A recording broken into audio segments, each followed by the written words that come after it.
This is such a powerful film, and I know it's something you've cared about for quite a few years, and in fact, it's one of the first films to come through your new production company as well. So why were you so passionate to get this story to the screen? You know, I think each story has its own life, and they all mean just as much to me. But in terms of this story, I think when I initially read it, what I loved about it was you know, this man boy in a way, who was known from this photograph that was strewn across, you know, newspapers around the world as a representation of some sort of idea. And that was how I knew him. And then when I read the script, it went into depth into his sort of the complications and his personality and complexities of it, and also his great sense of humor, which I never took from that event or that idea. And I fell in love with getting to know who he was and how hard his struggle was, and really how such a simple idea of just taking a few steps was such a extraordinarily hard thing to get to. I think we make movies generally about big sweeping ideas, and the movies today that a lot of people know about tend to be about these sort of like grand characters doing grand things. And to me, I love the idea of a very simple gesture being as extraordinary as these sort of grand things that we normally, or today we see in movies, see characters do. And I thought I not only want to play that part, I also want to make sure that story gets to the screen. And how active in production are you going to be with your new company? You have lots of projects in the works?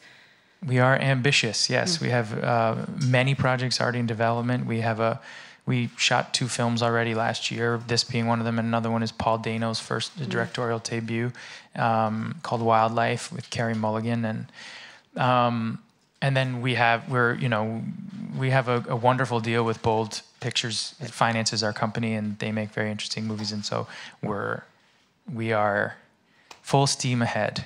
Okay, great. Yeah. One thing that strikes us about Stronger is that it's not a sort of hallmark card of a movie. This is not a sugar-coated hero. Can you talk a little bit more about what you did as a performer to make sure that he was real and flawed?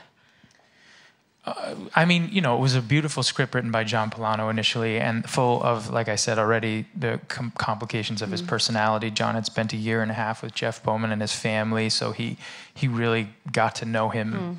And he dug very deep and spent tons of time. So there was an initial pass of who all these people were that was very honest and very truthful, and that was the first thing.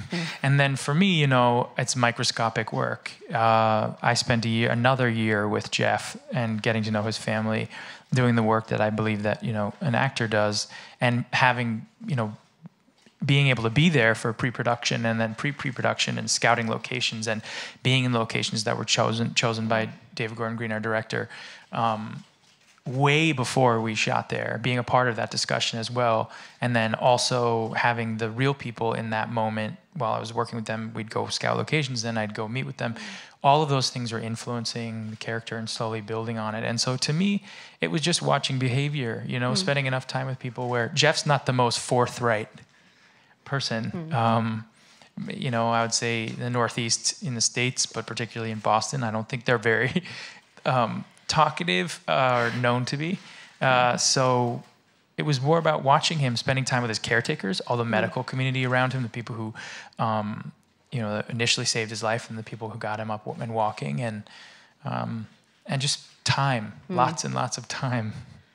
And then how nervous are you for Jeff and his family to watch this film and see if it's done justice to their story? That must be nerve-wracking. Well, they saw the movie in July, and I was nervous. I was nervous, and I have been nervous all the way along. You know, it's a huge responsibility to play someone like Jeff, and then it's also it's intimidating. I know that no matter probably what I go through in my life, I won't be able to understand the pain that he went through, and so I think for me it was that. But when they saw it, they liked it, and I think Jeff wrote me "good job." So that's for Jeff, that's effusive. For Boston guy, that's yeah. Yeah, that's very effusive. Yeah. And just for you as an actor, obviously there's a lot of VFX after the amputation. So how did you work with? Is it green screen, or just how do you work when you physically can't be the physical replica on screen? How do you deal with that? Well, there's an incredible team, and it's not just visual effects. It's makeup effects. It's also the makeup department, the props department, the designing of the chair itself, and how I sat in it was 4 different departments working together. Particularly, also the costume department, designing shorts and things that went over these prostheses that were molds of my own legs, and then my legs would tuck under. And then there's also our cinematographer who shot it beautifully, and at times made it explicit and you could actually see them, and then many times where you didn't, and it was implied in different ways. And then our extraordinarily talented editor. So to me, all of that group of people made that entire thing work. And yes, I did have the particular challenge of having to deal with legs that I wasn't supposed to have as a character. But that was, again, all of those things proved to be very interesting in discovery, And I think David Gordon Green's a really interesting director as well for a film like this. I mean, he's done so many different kinds of films, from All the Real Girls to stoner comedy, Your Highness. I assume you were one of the team that wanted to bring him on, and why did you want to work with him, and how was it working with him? Yes. I mean, well, it was a pretty circuitous route to being a part of this movie. There were many times where it came together and then sort of seemed to fall apart, as these types of films tend to. I think his balance of his sense of humor, and then his earlier work, like All the Real Girls and like George Washington, and I think those movies and how they dealt with relationship, because there's a primary relationship in the center of this movie that I think is the essential part of all of it. That mixture of the two of those things, but also I think his hunger. I always respond to anyone who is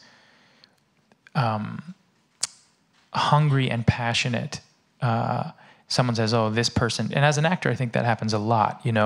People sort of put you in a box and you play this part, or you look like this. And generally, I feel like, and it was what happened with Miranda Richardson. I just said, we need to just get a great actor, and they'll be able to do it.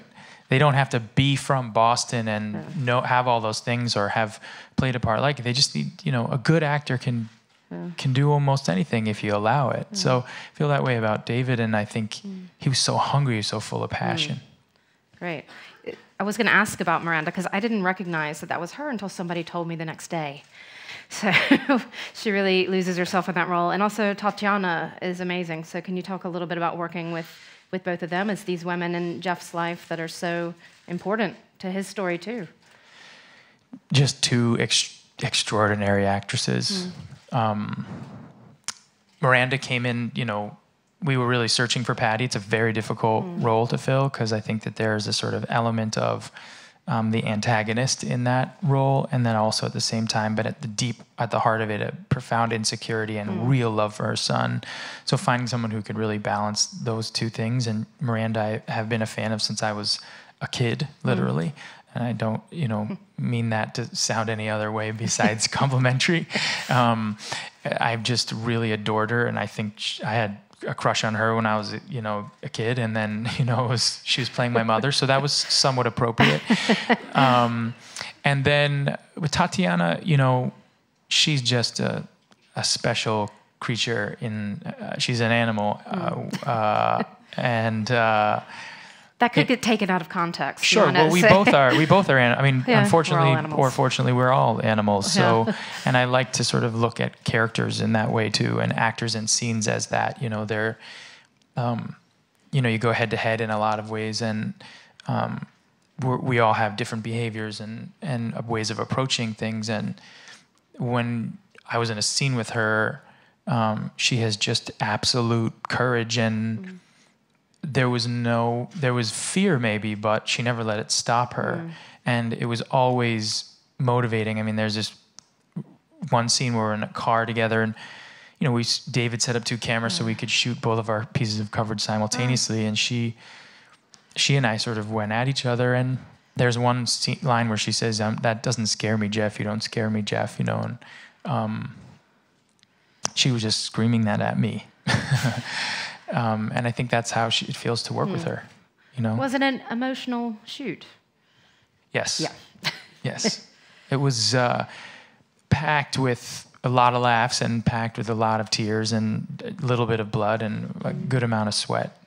But there was, you know, you have a city that's still healing from the situation. You have a family that, you know, we wanted to do justice to, and more importantly for me, a human being that I admire so much and that I've learned so much from, who I'm playing, who I know if I were put in the position he was in, I probably wouldn't have survived. So you're playing someone that you know is stronger than you, and a group of people who are all in it for something other than a movie, I think. You know, I think this goes beyond that, and I think we are part of a family in a way, and the Bowman family has made us feel that way, particularly me. Jeff is a really good friend of mine now, and so it sort of exists outside of all of that. Great.